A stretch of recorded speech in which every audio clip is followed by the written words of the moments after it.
el placer de contar con una invitada muy especial, María Neira, directora del Departamento de Salud Pública y Medio Ambiente de la OMS. A lo largo de su destacada carrera ha trabajado incansablemente para mejorar la salud global, enfocándose en la prevención y la enfermedad infecciosa, la salud ambiental y la sostenibilidad. María, bienvenida y gracias por estar hoy con nosotras aquí, de verdad, Encantada de de estar corazón. aquí, mucho gusto. Recuerdo esa primera vez que tuviste tu primer contacto con mujeres de empresa. Era un vermut ahí súper improvisado que te pillamos entre Ginebra y Oviedo y bueno, dejaste a todas maravilladas, o sea, inspiradas, empoderadas y muy ilusionadas de haberte conocido. De aquella ya nos propusimos hacer este podcast y hasta hoy, en Feria de Muestras y con motivo de los premios Prestosa, premio que recibes, porque además, de hecho, ese día se dijo, qué prestosa es esta mujer, ¿no? Pues aquí estamos de nuevo con la palabra prestosa en la tierra que te vio nacer y en este espacio de mujeres que tanto nos gusta, que compartimos y nos apoyamos. ¿Qué recuerdos tienes de ese día, María? ¿Te acuerdas? Sí, claro, claro que me acuerdo. Además fue súper estimulante, fue súper divertido y como hacemos las mujeres, ¿no? 50 cosas al mismo tiempo, en el mismo momento y muy concentradas. Tuvimos un montón de ideas, nos reímos un montón, hablamos en serio también y salieron cosas que después pusimos en marcha. O sea que este título de lo de Prestosa me encanta, creo que es una iniciativa buenísima. Y estar entre mujeres es muy necesario también y Sí, ¿eh? apoyarnos y intercambiar todas esas anécdotas, todas esas experiencias. Yo creo que nos hace mucha falta y que al final tiramos mucho una de otra y que Y vamos haciendo esa red, ¿no?, funciona. que hablamos nosotras, esa red de Esa apoyo, esa red y red. esa tribu Sí, también. esa tribu. Para nosotras fue un encuentro transformador, ya te digo, impactó mucho. Sobre todo por conocer a una mujer que ha llegado, digamos, en su carrera profesional lejos. Vamos a reconocer que tienes una relevancia, que ha peleado, que ha luchado como mujer y como, bueno, hace 5 minutos nos has comentado, siguiendo siendo esa mujer, no renunciando No. a esa faceta de mujer con todo lo que ella conlleva. Yo quiero pasar a una parte porque quiero que este podcast sea relativamente corto, ¿no? A ver si puedo, ¿no? Y hay una parte que me interesa muchísimo y es esa intersección que hay entre esa salud pública y lo que es la sostenibilidad, el medio ambiente, algo que ahora todo el mundo pronuncia y nadie sabe muy bien, Sí. ¿no?, de qué va todo esto. Cuéntanos un poco más sobre ese rol que la OMS asume y que tiene que ver con el papel de organizar este desarrollo sostenible desde la salud pública. Yo creo que hay que empezar quitando algunos mitos, ¿no? Hay algunas personas que creen que cuando hablamos de desarrollo sostenible, de medio ambiente, que es todo como muy, bueno, de unos activistas ahí de Greenpeace, que es una cuestión que va contra la economía, que es una cuestión un poco de paz, hermanos y cosas así. No, esto es una cuestión de económica y es sobre todo una cuestión de salud pública también. ¿Qué significa el desarrollo sostenible? Significa que cuando produzcamos alimentos que necesitamos para comer, para sobrevivir, que no lo hagamos destruyendo el terreno donde los estás produciendo. O sea, es algo tan banal como que cualquier agricultor de una generación anterior a la nuestra lo entiende perfectamente. Cualquiera que haya tenido un huerto sabe que si ese huerto te está dando tomates, te está dando lechugas, cuando tú recoges esos tomates y esas lechugas, no le echas lejía por encima para que el huerto se destruya, ¿no? Y sabes también que un año hay que cultivar esto, al año siguiente no, en fin, algo que las personas que nos precedieron saben perfectamente que no puedes destruir, no podemos llenar de plástico el océano. Es absurdo, el océano nos da de comer, esos pescaditos que nos comemos, esos peces que nos comemos no pueden estar llenos de plástico y que esos plásticos tienen sustancias químicas. Y luego lo mismo en generar energía, que la necesitamos tanto, la electricidad, por supuesto, poco a poco tenemos que transicionar a fuentes de energía que no nos destruyan. Cuando producimos un medicamento no hace falta a lo mejor ponerle 5 capas de plástico, más luego una caja, más luego otra caja, más luego otra caja. Cuando compramos un pastel, a lo mejor en lugar de 5 cajinas y 5 lazos, podemos hacerlo con uno. Todo eso es una utilización sensata de sentido común, económica, rentable y sobre todo va a proteger mucho a la salud, porque si pones menos pesticidas, tu comida va a estar más saludable. En lugar de usar energía que contamina el aire que respiramos, usamos una que no contamine, tus pulmones se van a beneficiar. O sea que está ligadísimo a la salud. Tan ligado, exactamente. El cuidado del entorno, el medio ambiente, no deja de ser el entorno con el que interactúan los seres vivos, ¿no? Bueno, del que nos alimentamos, del que bebemos y del que respiramos, o sea, es que y del que obtenemos nuestros medicamentos. Al final no nos olvidemos que los medicamentos, sí, claro, son química, pero la química, todo viene de los ecosistemas y la que nos protege también como barrera para posibles nuevas epidemias. ¿Crees entonces que, alegándonos a la primera parte de esta exposición que acabas de hacer, que todo vincula a la salud, que todo nos vincula a nosotros, aunque creamos muy lejanos, y que quizá no es nada raro lo que planteamos, que es algo que hace 50 años o hace 100 años hubieran comprendido perfectamente, sí, y que nosotros hemos perdido un poco esa referencia, ese norte, ¿no? El consumo excesivo yo creo que nos ha alejado un poco también de entender que cuando consumes eso genera también unos residuos, un impacto, y que somos muchos en el mundo ahora también, y entonces tenemos que gestionar esos recursos mucho mejor. Está todo muy ligado a la salud. Como te decía, o sea, si empezamos a usar un exceso de pesticidas para cultivar todavía mucho más y usamos sustancias químicas en nuestra casa para limpiar, que son absolutamente increíbles, esos químicos acaban también en nuestro organismo. Si tú haces un examen de sangre ahora a cualquiera de nosotros, vas a encontrar residuos de muchos metales pesados, de muchas sustancias químicas que hacen un daño a la salud también. Y María, partiendo de la base que te tenemos aquí como una gran experta además en salud pública, ¿cómo podemos integrar mejor nosotros esa salud pública en los esfuerzos globales de sostenibilidad? Hay dos enfoques, ¿no? Y uno es como comunidad, como locales, y otro sería como empresarios, ¿no? En la parte que nos toca. Tú hace un momento has comentado que para nada la sostenibilidad no es rentable, o sea, no es renunciar a una rentabilidad, y que para nada es algo banal o utópico o algo de un sueño un poco hippie chic, ¿no? Exacto. Sino que es algo muy pragmático, muy realista y muy económico también, ¿no? Absolutamente. Tú tienes las industrias farmacéuticas, por ejemplo, con la que estamos trabajando ahora.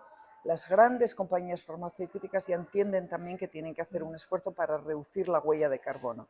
Y las grandes compañías farmacéuticas no lo hacen porque son hippie chic, lo hacen porque entienden que hay un beneficio económico y bueno, por su responsabilidad también con el ambiente, su responsabilidad corporativa, no tengo ninguna duda, porque hay una demanda del ciudadano también, pero sobre todo porque es rentable. Cuando tú vas a un supermercado en Tokio, que hay un individualismo tremendo, como sabes, en Japón, tú vas a comprar una fruta y esa fruta está cortada, envuelta en una cajita, de esa cajita se pone en otra cajita y luego se embala con un papel y luego se pone... O sea, si nos volvemos así, esto es es un sinsentido, ¿no? En el consumo, ¿no? Es un autosuicidio, es un suicidio de alguna manera, porque no tenemos suficiente, y aparte de eso, ya no es solo por ahorrar los recursos, es también porque al generar esos recursos tú tienes que destruir el bosque, por ejemplo, ¿no? Destruir árboles, talar árboles. Cuando tú talas, tienes esa deforestación en el Amazonas. No es solo que es el pulmón de la tierra, que lo es, no es solo que captura CO2, no es solo que es el recurso para muchas personas que viven allí, es también que tú, creando esa deforestación, estás cambiando el ecosistema. Cambiando el ecosistema aparecen microorganismos que no estaban allí, que ahora van a encontrar mejores condiciones para vivir. Por lo tanto, siempre decimos también que la destrucción de los ecosistemas destruye la barrera verde que nos protege de nuevos virus, de nuevas bacterias emergentes que están apareciendo. Cuando destruyes el ecosistema cambia completamente también la vida fuera y nos pueden aumentar. Desequilibramos, ¿no? El equilibrio natural y por tanto lo que ocurre después no lo podemos prever, no lo podemos controlar, ¿no? Además de llenar de...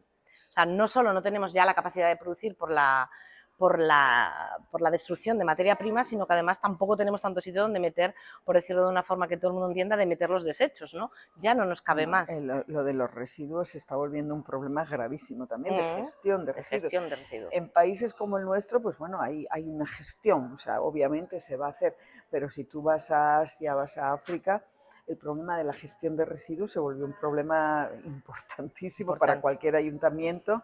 Son montañas y montañas que acaban incinerando en muchas Sí. ocasiones. Al incinerar generas obviamente una contaminación, un humo, unas sustancias que luego acaban en tus pulmones, pero aparte de eso, esa tierra donde se produjo la incineración, pues ya sabes, va a almacenar también Queda. sustancias cancerígenas, o sea que nada es gratuito. Nada. Entonces, como mensaje, ¿no?, para la población, porque hay veces que somos poco altruistas, entonces decimos, cuando sentimos que nos daña a nosotros es cuando realmente giramos. O sea, queda claro que el no cuidado del medio ambiente nos daña directamente en nuestra salud a cada uno de nosotros. De una forma u otra nos va a llegar, o bien por Sí. microplásticos de océano, o bien por agentes cancerígenos en una deforestación, una quema, etcétera, ¿no?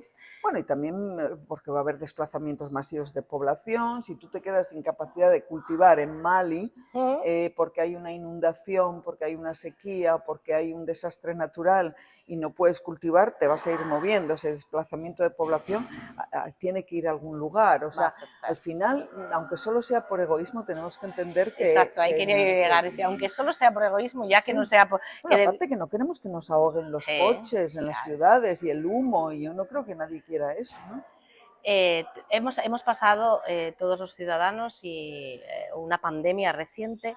La pandemia del COVID ha subrayado la importancia de la salud pública en nuestras vidas, o sea, ha llevado a la salud pública a un punto donde no estaba desde hacía mucho tiempo. Quizá, a lo mejor, ciertos desequilibrios han llevado a generar o a que tengamos presentes, o tenemos que luchar como sociedad con virus que hasta entonces pues, no teníamos que enfrentarnos, ¿no?, respecto a todo lo que estamos hablando.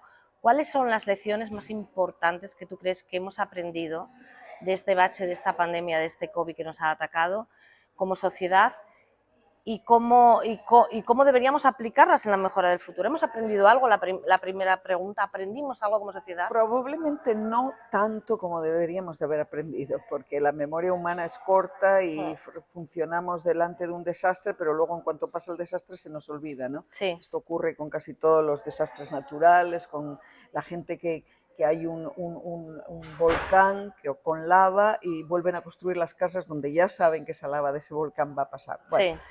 Aprendemos. ¿Pero qué hemos aprendido? Pues probablemente... Primero que lo vulnerables que somos, al final somos humanos, somos vulnerables, nos creemos el rey de la creación, pero cualquier virus microscópico que no lo podemos ver más que de forma electrónica nos puede poner de rodillas, nos pone de rodillas.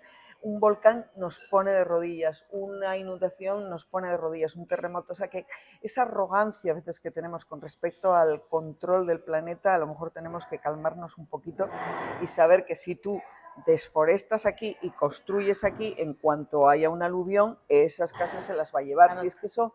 Cualquier campesino de hace 50 años lo sabe, no va a construir en un sitio donde, o no va a poner un cierto tipo de árboles que tienen la raíz muy corta, y que entonces en cuanto haya una inundación, pues se va a llevar a esa tierra, se va a llevar. Ahora, por ejemplo, en China están empezando a promover una cosa que se llama el urbanismo esponja. En lugar de echar el agua, que la absorba. Están construyendo una serie de ciudades que absorbe el agua precisamente para prevenir todos estos fenómenos meteorológicos que van a agravarse, van a intensificarse y que no estamos a salvo. Estamos viendo que llegamos a 52 grados en Nueva Delhi, que eso es casi incompatible con la vida, y ahí estamos, ¿no? O sea, ¿qué hemos aprendido? La vulnerabilidad, la urbanización masiva, en qué consiste la dependencia de la tecnología y de la ciencia, y espero también un poquito de solidaridad. Espero. Me hace gracia la palabra espero. Ciertamente, hace muy poco oía a una persona decir, pero bueno, eso pasa en Asia, ¿no? Hablábamos en este caso de las mareas de microplásticos. Esto no pasa aquí. El mundo es global y afecta a todos. No hay un lugar para que esté afectado. Respecto a lo que decías de China, hay un dato curioso y es, por ejemplo, que justamente es China la que tiene menos impacto, menos huella de carbono por habitante. Sí. O sea, hay datos que yo creo que son, es necesario que la población lo conozca. Sí. Igual tenemos poca formación e información. Pues a veces nos quedamos con datos muy superficiales, ¿no? Un poco de VAR y todo esto, pero todos estos datos existen. Efectivamente, por consumo por habitante son los americanos los que más contribuyen a la huella de carbono. Y pico de y los tonelada. Chinos, si fuéramos a calcular por habitante, se quedan entre los más bajos. Pero otra cosa importante que está pasando en China es que se están dando cuenta que, por ejemplo, la contaminación del aire, o sea, esta producción industrial que la tenían dentro de las ciudades, con esa contaminación espantosa, ahora ya la han bajado mucho. Y la han bajado por cuestiones de negocios, no por cuestiones, bueno, me imagino que por cuestiones de salud también, pero sobre todo la motivación ha sido por negocio, porque no es sostenible desde el punto de vista económico que tú sigas quemando en una ciudad donde está todo el mundo muy condensado, donde hay una población una urbanización muy concentrada, muy densa, y que tengas el aire que respiras que te está literalmente matando. Ajá. Y las olas de calor que te están literalmente matando y que tú hagas como que no lo ves. Entonces ellos, por cuestiones de economía, han tomado una serie de decisiones y la calidad del aire ha mejorado un poco. A lo mejor también quizá por la presión de esa cadena de valor, ¿no? Al ser el fabricante del mundo y esa cadena de valor que se imprime pues desde países más concienciados. Vamos a pensar que en Europa estamos más concienciados y hayamos podido imprimir cierta presión a países productores como China Pues puede ser una motivación también, ojalá, pero desde luego por motivos económicos, sí. Claramente de exportación, de exigencias que tenemos, pero también porque ninguna empresa internacional quería vivir en lugares como Beijing o Shanghái, claro. porque estás en el hospital cada 2 por 3 con bronquitis asmáticas, con problemas respiratorios, porque el aire te pica, o sea, el aire lo masticas, las sustancias que están contenidas en ese aire, los residuos industriales que están contenidos ahí, que te molesta. Sí. Como venimos de una asociación de mujeres, venimos de los premios Prestosa y somos mujeres, no me puedo marchar de aquí sin hablar un poco de la mujer, ¿no? Y de cómo la mujer además, hay un estudio reciente que dice que además la mujer es de las principales afectadas por la insostenibilidad planetaria, ¿no? Por los cambios climáticos, desastres naturales, pobreza. Estamos en ese sentido en la primera línea de fuego, por decirlo de alguna forma. Nosotras somos todas mujeres empresarias. ¿Cómo entiendes tú que como mujeres, como empresarias, podemos abrazar todos estos temas, ayudar a otras, ¿no? E involucrarnos más en ese género sostenible, en eso de ese 5 que además es afectado por el resto de ODS climáticos y de otro tipo? Yo creo que precisamente el hecho de ser mujer ahora mismo nos hace, sí, estamos en primera línea de vulnerabilidad, ¿no? En cualquier país ahora mismo está demostrado que en cambio climático, en desastres naturales, por contaminación del aire, las más afectadas todavía son las mujeres. En el caso de África, porque cocinan al interior con residuos, o sea, con carbón vegetal, por ejemplo, y están dentro de una casa pequeñísima sin ventilación y se lo tragan todo, y evidentemente la enfermedad está concentrada sobre todo en mujeres, que son las que están dentro de la casa. Pero también creo que somos las primeras que vamos a estar en la línea de primera fila para responder a esto. ¿Por qué? Porque es una cuestión muy pragmática, es una cuestión de sentido común.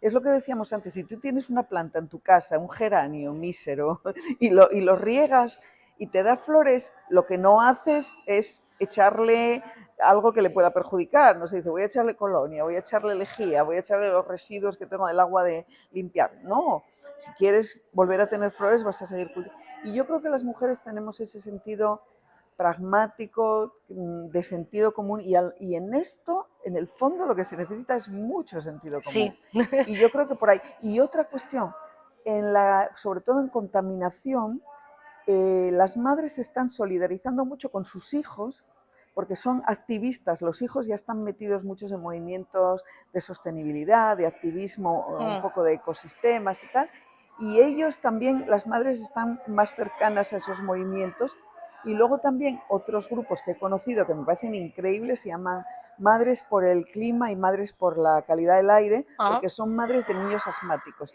Y ahí no tienes que explicarles nada de cómo afecta el cambio climático y la A su contaminación hijo. del aire a la salud. Lo saben perfectamente. Y cuando una madre entiende que el cambio climático y la contaminación del aire tiene que ver con el asma de su hijo, ahí eso es irreversible, No hay van a por barreras, no hay todas. barreras.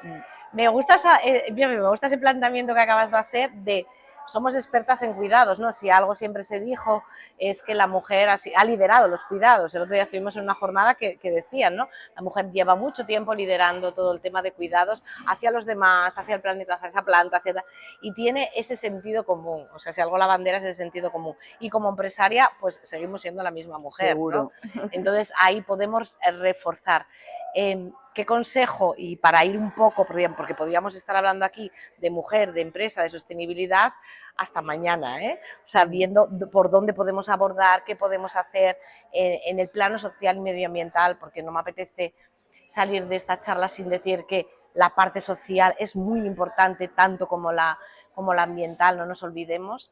¿Qué consejo a esos jóvenes, a esas mujeres jóvenes que empiezan, que tratan, que emprenden, les darías tú respecto a ese emprendimiento? Pues mira, que ahora mismo la cuestión de la sostenibilidad, de los ecosistemas, de la contaminación del aire, de las energías renovables, las energías limpias, por ahí hay unas oportunidades de negocio, de empresa fantásticas, y todo eso también va ligado a la parte social, a la parte de cuidados, así que les animaría primero a entender cómo podemos sacar todo ese plástico de los océanos. Todo, ahí también tienes ya una línea fantástica. ¿Cómo podemos asesorar a empresas para que sean más responsables y tengan menos huella de carbono? ¿Cómo podemos, desde el punto de vista social o periodistas, cómo podemos hacer más sensibilización de la población? O sea, es que hay tantos campos alrededor de Hay todo un esto para montón. emprender que yo les diría que pa'lante, porque esto es el futuro, pero es un futuro muy divertido y que va a dar mucha rentabilidad en salud pública, pero en economía también. Bueno, sin abrazar todas estas posturas no hay futuro. Y si no hay futuro no hay rentabilidad. O sea que la rentabilidad Exactamente, va a ir ligada de esa sostenibilidad y de esa salud de los sin ninguna ciudadanos duda. para poder seguir, ¿no? Sin ninguna duda, si tú sigues teniendo todos esta mortalidad y morbilidad, o sea, enfermedad por enfermedades respiratorias ligadas a la contaminación del aire, pues te vas a poner a vender solo cuestiones seguramente de salud para proteger a esos enfermos ya. Pero si tú quieres tener un campo de negocio, tienes que, no sé, recuperar también las zonas rurales con otro tipo de entusiasmo, que la gente joven pueda estar atraída, una serie de cultivos, de huertos, que no sean, perdonarme la expresión, pijería chic, sino Mm. también que sea rico. O sea, no hay por qué volverse vegetarianos, extremistas o radicales, pero sí que hay que dar un pequeño toque a nuestra alimentación, y hay tanto espacio, hay tanto que explorar y tanto que crear, tanto creativo, que yo creo que por ahí va el futuro. Y por supuesto las fuentes de energía, la planificación de ciudades y la producción de nuestros alimentos son las tres Claves. transiciones clave donde hay mucha oportunidad de negocio para empresarios. O sea, buscar ciudades que sean saludables, limpias y que se pueda vivir en Eso ellas, es maravilloso. encontrar un equilibrio nutricional que nos permita seguir siendo sostenibles y saludables para poder seguir creando empresa y creando prosperidad, ¿no? Pero desde ese equilibrio. Vuelve a salir la palabra equilibrio. Salió al principio, vuelve a salir al final, y el sentido común. Yo casi que son las dos que me quedo de esta charla, equilibrio y sentido común. María, gracias mil A por ti haber estado en Mujeres Prestosas, por me haber prestó mucho. participado de este podcast, esta charla. Podríamos estar exprimiéndote aquí 1000 años, aprendiendo de ti, viendo el enfoque tan razonable, ¿no? Y tan de sentido común. Es todo equilibrio razonable, efectivamente.